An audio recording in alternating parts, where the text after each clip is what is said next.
Oke guys, diawali ketika rombongan pengantin sampai di rumah keluarga nenek Kalyani. Semua orang menyambut Anandi dan Sip, lalu mereka semua menaburkan bunga. Gehna mengatakan bahwa Anandi terlihat manis seperti gula. Sumitra pun mengatakan kepada Gehna bahwa bukan saatnya untuk bercanda. Di sini sepertinya nenek Kalyani mencari keberadaan Jagdish. Lalu Byron berkata kepada nenek Kalyani bahwa kita harus segera melakukan penyambutan. Kalyani pun menyuruh Sumitra untuk mengambil hadiah dan mengajak Jagdish untuk segera turun. Dan nenek Kalyani menyuruh Gehna untuk menyiapkan piring saji. Sumitra pun bergegas mengambil hadiah yang sudah ia siapkan untuk Anandi. Tiba-tiba Sumitra melihat ada selembar kertas di atas meja. Ia mengambil kertas itu. Sumitra mengatakan bahwa ini seperti tulisan Jagdish. Ia membaca surat itu yang berisi, "Ayah dan ibuku sayang, aku harap ayah dan ibu bisa memaafkanku atas semua yang sudah aku lakukan. Aku sudah membuat ibu malu dengan sikapku. Maafkan aku karena tidak bisa menyaksikan pernikahan ini. Aku tahu ibu terlihat bahagia, tapi aku yakin semua orang pasti sedang menahan kesedihannya karena diriku. Maka dari itu aku memutuskan untuk pergi ke tempat yang sangat jauh. Aku akan kembali jika waktu sudah memungkinkan. Sekali lagi aku harap ayah dan ibu akan memaafkanku." Sontak Sumitra menangis membaca isi surat dari Jagdish. Lalu datanglah Byron. Byron bertanya, "Mengapa kau lama sekali? Semua orang sudah menunggumu." Sumitra pun memberikan surat dari Jagdish kepada Byron. Byron pun ikut menangis setelah mengetahui isi surat dari Jagdish. Akan tetapi Byron berkata kepada Sumitra bahwa kita harus bisa menahan diri dulu untuk masalah ini.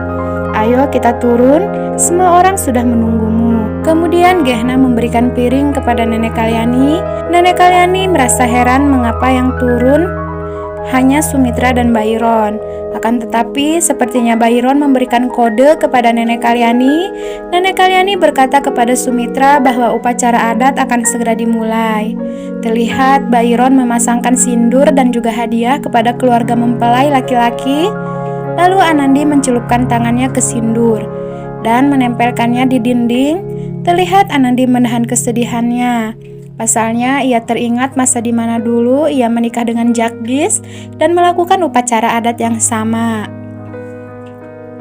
Setelah itu mereka menghampiri foto almarhum ibunya Anandi.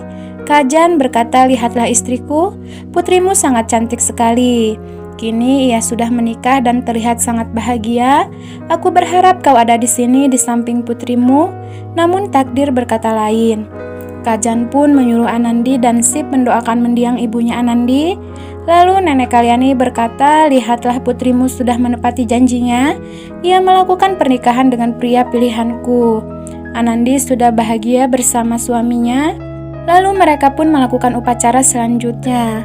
Sumitra menyuapi Anandi makanan dan juga minuman, sedangkan Anandi memasangkan sindur kepada Sumitra.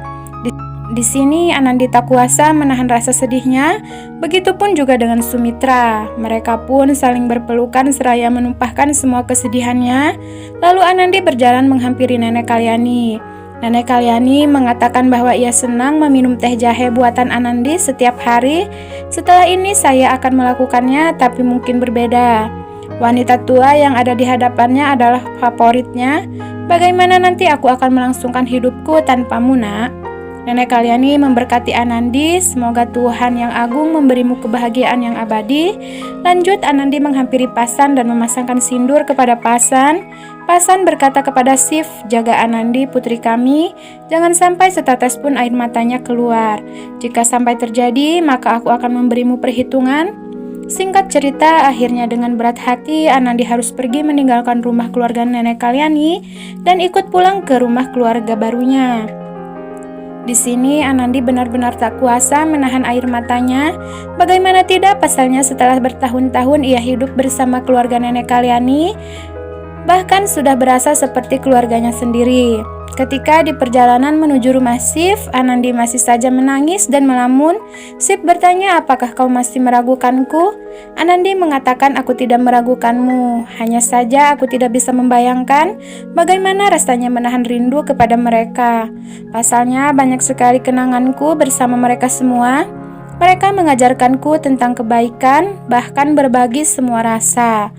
Oke guys, sekian sinopsis kali ini. Sampai ketemu di sinopsis selanjutnya ya.